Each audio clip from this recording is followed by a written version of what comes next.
The Institute of World Affairs at the University of Wisconsin-Milwaukee presents International Focus, a weekly discussion of the people and events behind today's global headlines. Support provided by Milwaukee Public Television and the UWM Center for International Education.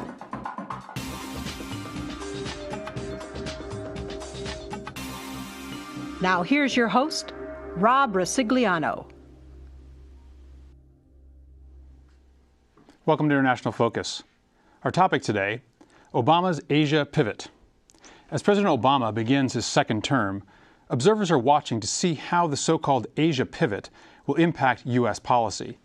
This strategic rebalancing includes efforts to develop and enhance bilateral relationships in the region, expand trade, and reaffirm American defense commitments. Some analysts suggest the pivot is largely a repackaging of existing U.S. policies, but leaders in Beijing are wary. They see it as an overt attempt by Washington to counter China's rise through both economic and military means. To explore the administration's evolving Asia policy and how it's impacting dynamics in the region and beyond, we're joined by Carla Freeman, Executive Director of the Foreign Policy Institute in the School of Advanced and International Studies at Johns Hopkins University, where she also serves as Associate Director of the China Studies Program. Carla, welcome to International Focus. Thank you, Rob. So, as we alluded to in the open, this pivot, which I think a term maybe by now most people are familiar with, but I think it means maybe very different things if you look at it from the U.S. perspective or you look at it from the region's perspective. So I wonder maybe if we just to begin to dig into this, if we could take the U.S. from the U.S. perspective. What does it mean to sort of pivot in practical terms or in foreign policy terms, and why is that a potentially good idea for us? Well, I think it's a complicated question, actually. I think that it was a good idea because we were looking for good news in some ways. The Middle East is a pretty messy place, and so I think our Pacific president, who grew up in Indonesia and mostly in Hawaii, was looking for a new direction in foreign policy and looking for a way to energize foreign policy in a new direction. So looking out to the Pacific, where the world's most dynamic economies are located, and where U.S. exports to the region are growing.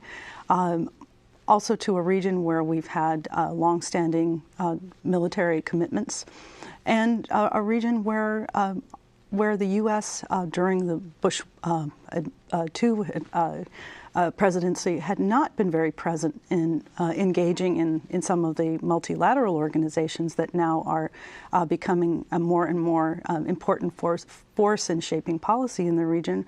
It looked like a good idea for the Obama administration to pivot to Asia. Is this something that, you spend your time watching the region and the countries in the region specifically.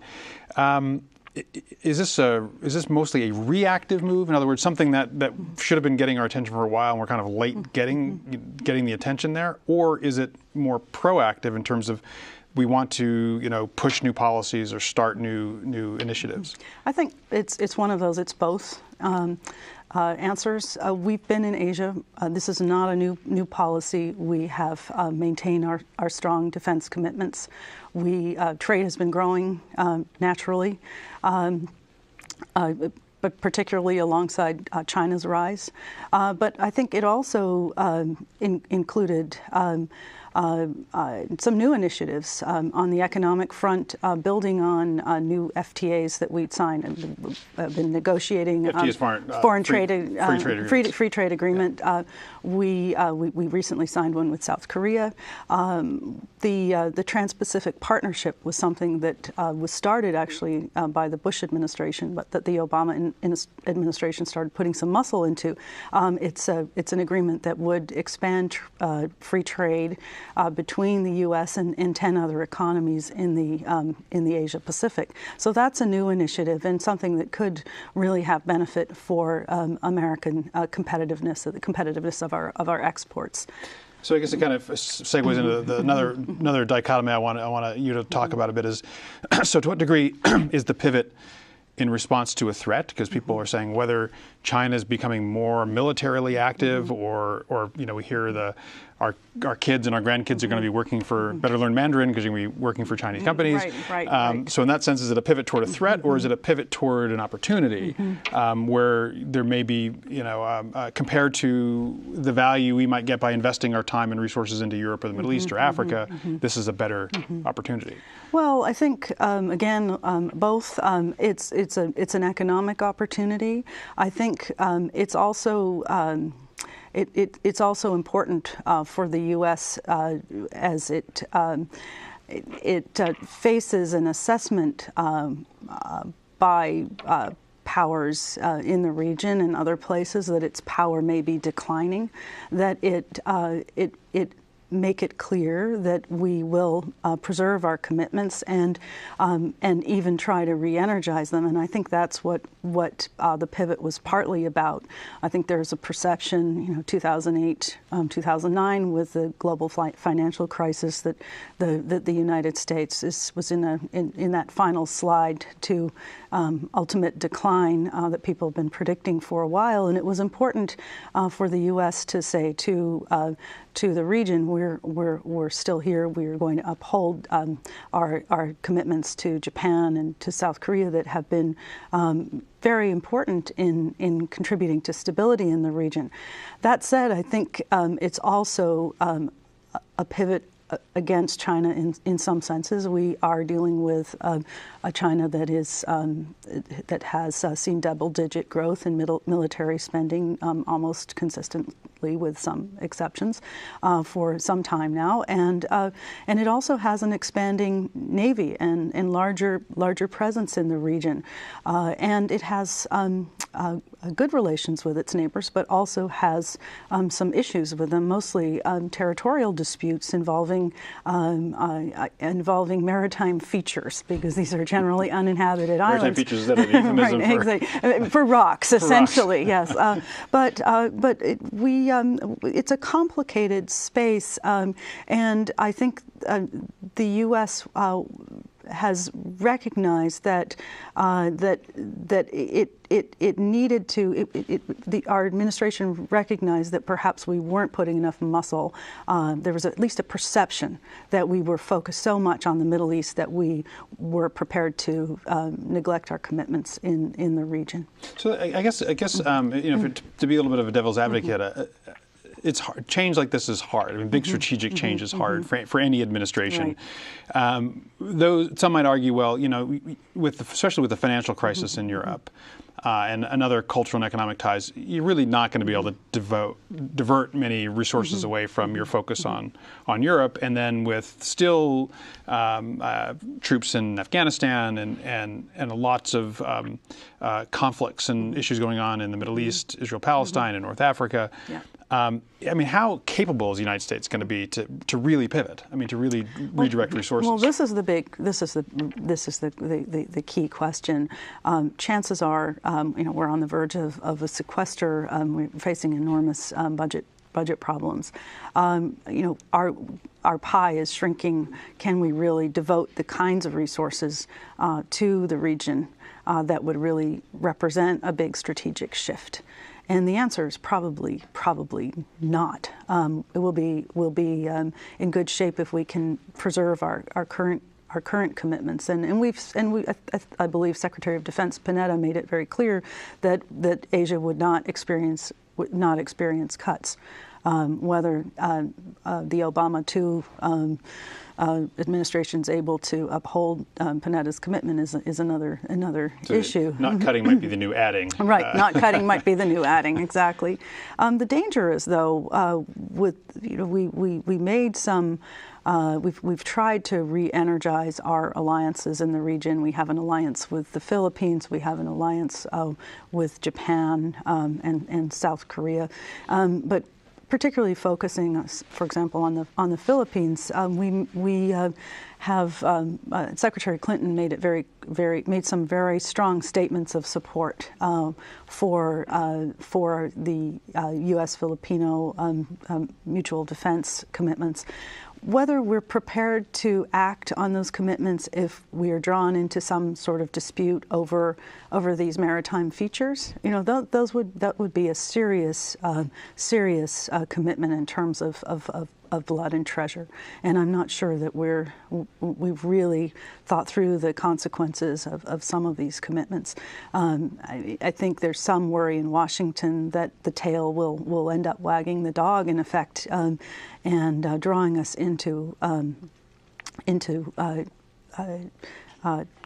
tensions that are not in U.S. interest to resolve.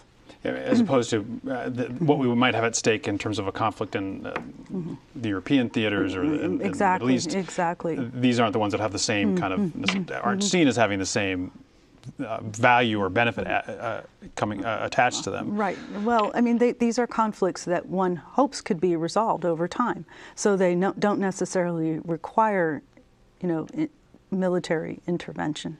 So we've got just a couple minutes before our break, Carla, and I think one of the big issues that people will think about when they think about potential threat, or at least military issues in the region, is North Korea. And so how much of this Asia pivot really is going to be devoted to or a consequence of that the North Korea and its nuclear program?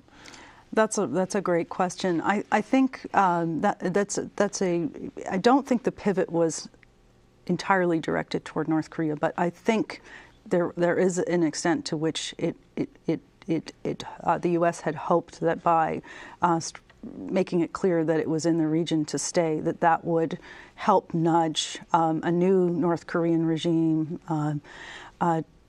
to be more open to resolving some of its issues with the West through negotiation. It obviously did not work because we had another nuclear test. I think that's a big challenge that we'll continue to face, but it's another reason why we do need to be a presence in the region. China alone has not been able to move North Korea back to the negotiating table. So we're just about up against our break, but maybe if we just think a little bit about the other side of the equation. We said we wanted to look at this from China's perspective, so maybe after the break we can talk more about how it might look from their perspective. And again, with North Korea being sort of solidly now between the two, right? Yes. So it's are we engaging China and the region to get to North Korea, or vice versa?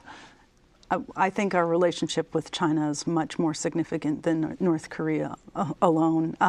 But China will certainly have to be an important piece of any kind of solution that we are able to make on North Korean nuclear program, if there is even a solution to be had there. So we're going to take our break in just a moment here, and so let's come back to this, how it may now look from the Chinese perspective, despite whatever our intentions might be here in the U.S. To our viewers, we'll be back in just a moment on International Focus. The Institute of World Affairs presents our community with a range of public programs relating to global issues, U.S. foreign policy, and the world economy. For more information about the Institute of World Affairs, call 414-229-3220 or visit our website at www.iwa.uwm.edu.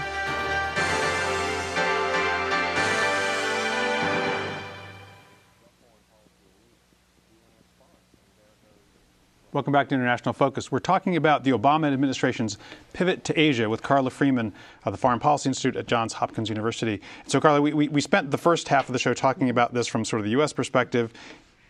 Help us understand the Chinese perspective. And now Asia and a pivot to Asia is more than a pivot to China, but they are the single biggest player as measured by many means in the region. How does this look from the Chinese perspective? Well, the Chinese, since we normalized relations with them in 1979, have never objected officially to the U.S. presence in the region. In fact, I think have shared a view held by many that the U.S. is a stabilizing force. We also provide a lot of maritime security. But the pivot, I think, caught China by surprise because it seemed so clearly directed toward China. It seemed to be such a zero-sum perspective, moving from a zero-sum perspective on the U.S. and China presence in the region. I think, even on the economic front, when the Trans-Pacific Partnership was rolled out, China was missing from that list of 10 countries. It's the region's largest economy, and most of the regional economies are closely tied to China. China being an important trade partner. So it was really that alone was eyebrow raising in Beijing.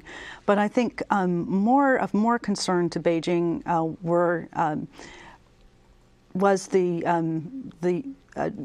administration's willingness to step into the fray on some of these territorial issues. Probably the biggest shock was in July of 2010 at the ASEAN Regional Forum when Hillary Clinton made a statement about how maritime, freedom of navigation is critical to a national interest, but then went on to say to basically make a statement that the U.S. expected a peaceful resolution of these territorial disputes. She was standing in Hanoi.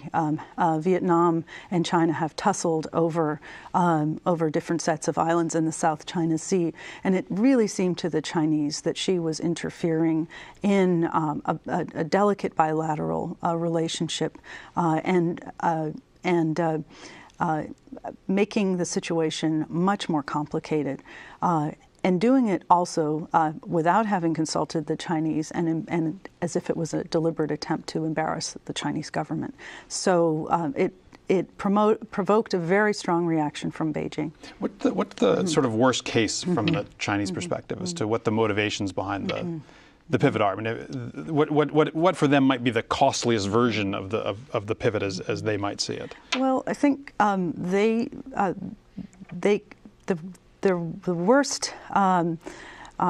worst case analysis, but also a common analysis in Beijing, is that it's part of an effort to encircle China. So sort of going back to Cold War thinking and Cold War approach to managing China by the United States. And if you look, if you're in Beijing and you look out at the region and you look at where the U.S. is located, we have troops in Afghanistan, which shares a border with China. We have troops in South Korea, a hop, skip, and a jump away from China. We have bases in Japan. We have re-energized our defense commitments to Singapore. We have an alliance with the Philippines. Essentially, you end up, and we have close ties. We sell arms to Taiwan. You're drawing a line right around China. And we also have been moved toward normalizing our relations with Myanmar, with Burma, another country that shares a border with China. So it's from the Chinese perspective, it's hard for them to interpret the pivot as a benign policy. And even if the U.S. were to say, look, the pivot to Asia is not primarily about China. We will always have relationships with China at multiple levels, but we want to become closer to these countries, Burma, to Laos, Cambodia, Thailand, and that's seen as a fairly strong negative to them as well. Well, I think that the Chinese are fine with the U.S. having economic ties with those countries and even selling arms to them. I think it's when we start upgrading those ties and making them military partnerships That's when China gets concerned. China has worked very hard to build good relations with these countries, some of which it had really terrible relations with before the end of the Cold War. It's settled border disputes. It's invested a lot of diplomatic resources into stabilizing its relationships with these countries. So it really looks as if the U.S. is trying to pull them into an American orbit. So it looks a lot like a kind of strategic competition for for these governments, and so the Chinese see this pivot as really a rebalancing against them. So I want to talk a little bit about the relations with the other countries that we've mentioned in Asia, but just to stay on China for a bit, what then is are we at a point where in the next period of years we're going to have a fundamentally different relationship with China? I mean, is it going to change kind of regardless of what we do, and if so, what is the key to sort of building this new relationship with China, or what may become a new relationship with China? Well, that if I knew the answer, I probably would be leading policy somewhere. But we're going to have a different relationship with China. China is on the cusp of being the world's largest economy, which means we'll end up being the second largest economy, and that in the region it will really its economic power will vastly overshadow us. So how we interact with China in the region is going to have to change.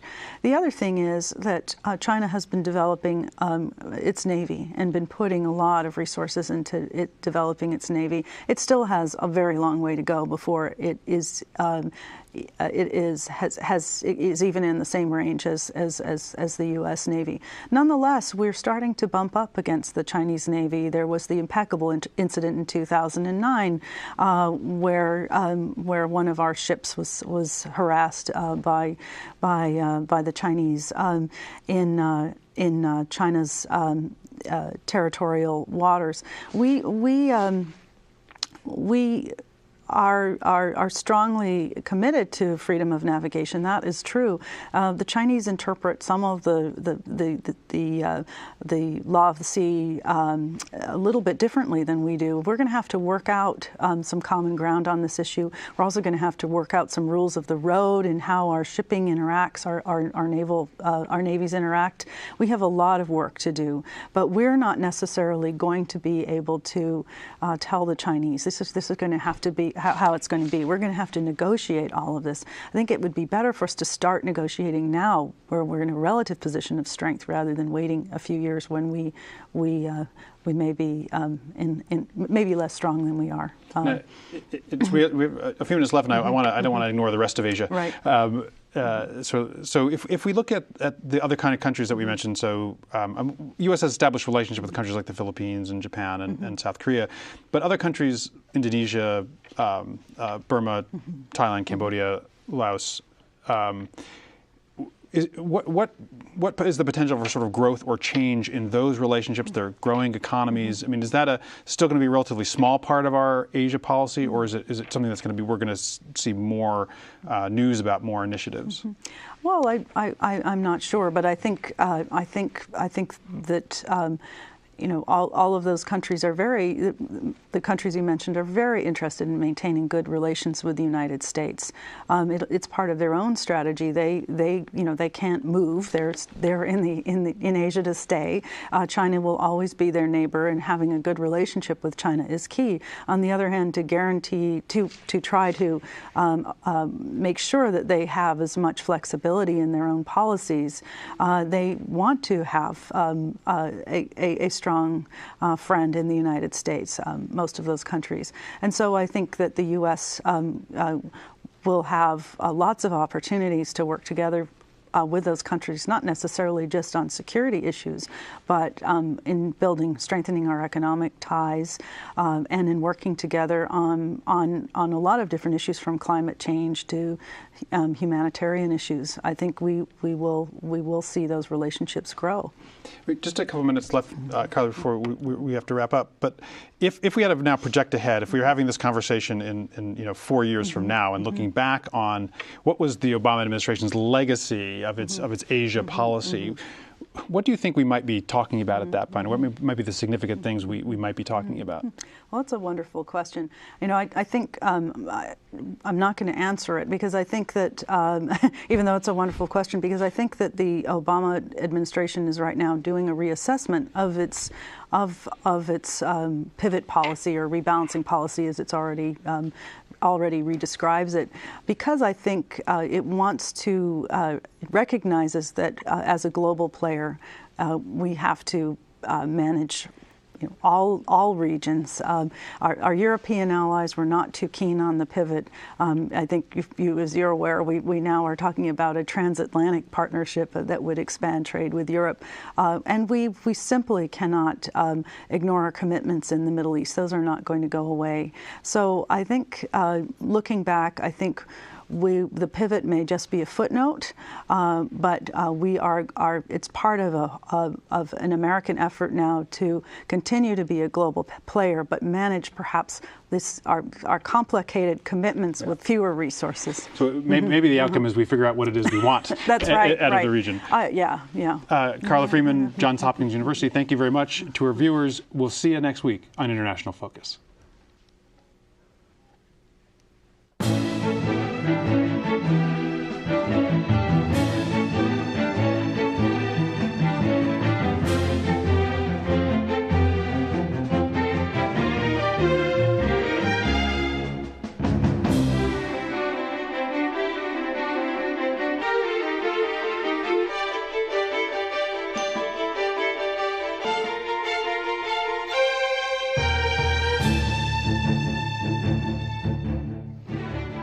For information about the Institute of World Affairs and its many programs, or to become a member of the Institute, call 414-229-3220 or visit us at our website,